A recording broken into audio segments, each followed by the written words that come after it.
Good luck po sa mga may exam, yung mga quiz, ano pa, sa may mga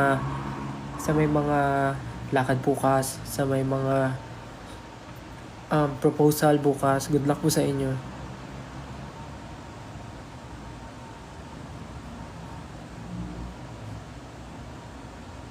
Current favorite perfume? I think same pa rin from before. Yung Kirk John, Francis Maison, Kirk John na Aqua Media. Yun pa rin. Until na wala pa rin nakaka-break. Unless Read My Smile. Hindi nyo ma-read. You can't read the room.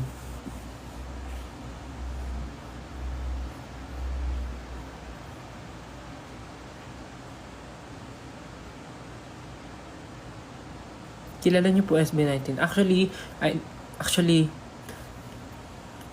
di ko rin alam. Bakit niyo ako tinatanong? What is your favorite food? Kinakain ko naman lahat. Hindi naman ako choosy. Hindi naman ako picky pagdating sa pagkain. Basta, ang hindi ko lang kinakain na gulay, okra. Yun lang. Namamansin bato. Yung bato niya may H sa dulo. Namamansin bato. Anong next hair color mo?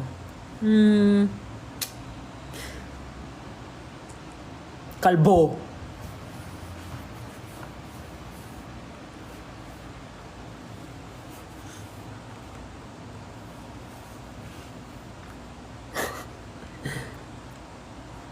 Mahilig ka ba sa seafood? Yes! I really love seafood. Hindi ako tinatamad maghimay ng crab. Hindi ako tinatamad maghimay ng shrimp. Pati ng gusto ko rin ng hipon. Gusto ko ng ano yun? Yung what do you call that one? Tahong. Gusto ko ng tahong. Gusto ko ng ano yun? Yung sinusundot? Yung suso. Gusto ko ng suso, yung sinusundot, yung hinihila. Gusto ko ng clams. Gusto ko ng octopus. Gusto ko ng squid.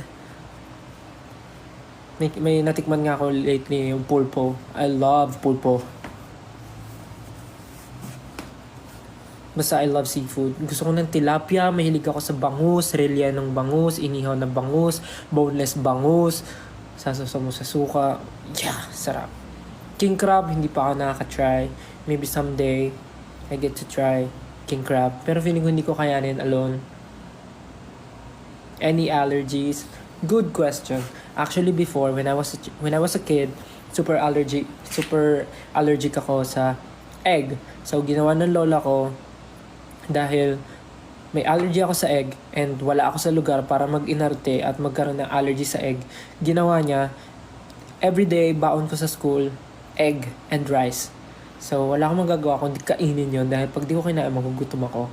So, dahil sa ginawa ng lola kong everyday baon ko ay scrambled egg, sunny side up egg, kahit anong klase ng egg na luto, binabaon ko hanggang sa nasanay yung katawan ko. Nawala yung effect na pangangatis sa katawan ko. Parang I remember that was first year high school. As in, dati pag kumakain ako ng egg, nangangati yung leeg ko, tapos yung ilalim ng braso ko, mga ganon. Doon yung unang nangangati. And then, ayun nga, syempre, sa hirap ng buhay, itlog na nga lang yung pinakamurang bilhin na ulam. Aarte pa ba ako na hindi ko siya pwedeng kainin? So sabi ng lola ko, wala kang karapatan mag-inarte. Dapat magustuhan mo to. So, everyday kong binabaon yung itlog. Hanggang na nasanay yung katawan ko. Hindi na ako allergic sa itlog. Anong klaseng egg paborito mo? Actually, lahat naman. Like, sunny side up, scrambled, tawag dito, omelette, or what do you call that one? Yung medyo, hindi siya super buo. Kalimutan ko. Basta, any.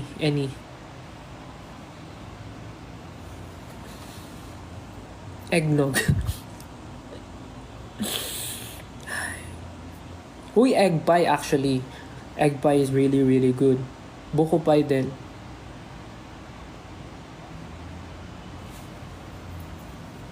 Tortang talong, yeah. Tortang talong. Ayun, poached egg, yeah, poached egg. Tortang talong, yes, I love tortang talong. Tapos may banana ketchup. Tapos mainit na rice. Nice. Super sarap. Sali ba ako sa The Voice Kids? Go po, kung pasok ka po sa criteria, why not? Mag-audition po kayo. Tapos alam niyo yung pinakamasarap na kainin pagka nagmamadali ka. Tapos gutom ka. Alam niyo yung mainit na kanin. Lalagay mo yung sa mangkok. Lalagay mo sa bowl. Tapos yung mainit na kanin, isi-shape mo siya na parang mountain. Pag ganun. Tapos pag na-shape mo na siya na parang mountain, bubuhos mo ngayon yung isang lata ng sardinas. As in raw, hindi mo na siya lulutuin, hindi mo siya lalagyan ng kalamansi. Raw siya from the can, you just pour it dun sa rice. The best.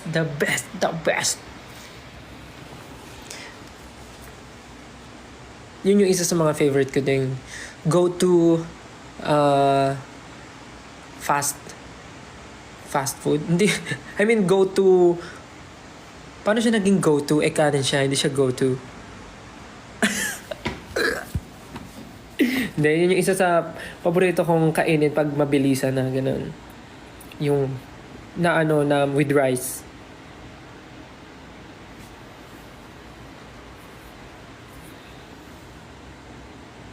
On the go. Ayun, on the go. So yun. Sobrang the best. Ewan ko, pag breakfast food talaga, sobrang solid. Kahit kainin mo siya ng dinner time. Like, walang problem. Kahit kainin mo siya ng dinner time, sobrang okay na okay. Like mga corned beef, hot dog, ano pa ba? Tocino, tapa, langganisa. Oh my God. Comfort food ko siguro, yun nga, mga breakfast food. Kasi iba talaga yun, no? Kahit yung mga spam silog, mga ganun. Solid. Parang any time of the day, I can eat yung mga ganong klase. Ano pong diet nyo? Diba? Nag-usap tayo ng tungkol sa mga silog-silog tapos tatanungin ako anong diet ko. Actually, kumakain ako ngayon pero dahil nga medyo magiging busy na, so nagsa-start na ulit ako na parang i-limit yung sarili ko sa pagkain ng mga gusto kong kainin. Kasi nga nung mga nakaraang buwan, wala naman masyadong schedule. So parang nire-reward ko yung sarili ko na kumain ng mga gusto ko. Kasi parang last year yung buong buhay namin, puro kami work. Puro tour, puro performances, puro ganap, schedule, shoots and everything. So parang hindi ko nabibigyan ng reward yung sarili ko ng time na yun. So, nung wala kaming ginagawa masyado, yun, nag-only reward ako sa sarili ko kasi kain ako ng kain. Then ngayon, dahil nga malapit nang mag-busy ulit, nag-start na ulit ako i-limit yung sarili ko. Pero kumakain ako, not like nung mga unang-unang nagtatry ako mag-diet na hindi talaga ako kumakain at all. Pero ngayon, kumakain pa rin ako ng healthy diet na hindi na diet. Kasi bad din pala yun. Bad yung hindi kumakain. Kasi mindset ng tao pag di ka kumain, I mean ako lang pala, ang mindset ko pag di ka kumain, di ka rin mag-gain ng weight. Kailangan ko ng energy kasi performance, long day, so kailangan ko ng energy. So kailangan ko kumain. Yun yung na-realize ko. Kaya yun, kumakain ako talaga. But limit lang. Stel Calvo. Sige, simulan nyo nang i-trend. Stel Calvo. Sige.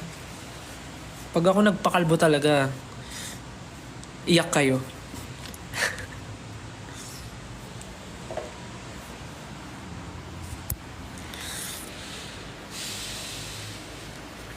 Ito yung shirt to. So, ito yung akala. Tapos meron dun isa, yung determinado. Ay, hindi. Determinado to. Determinado. Tapos yung isa, akala. Kasi may nakalagay doon, shot! Gala ka gala! Ay. Hot ng aking problema. Hashtag Stelcal po. Be, may chismis ako. Ano yan? Anong chismis mo? Siya mo naman, oh. Siguraduhin mong ano yan, ha? Mainit-init yan. Ilan inches yung ano? Ilan inches yung?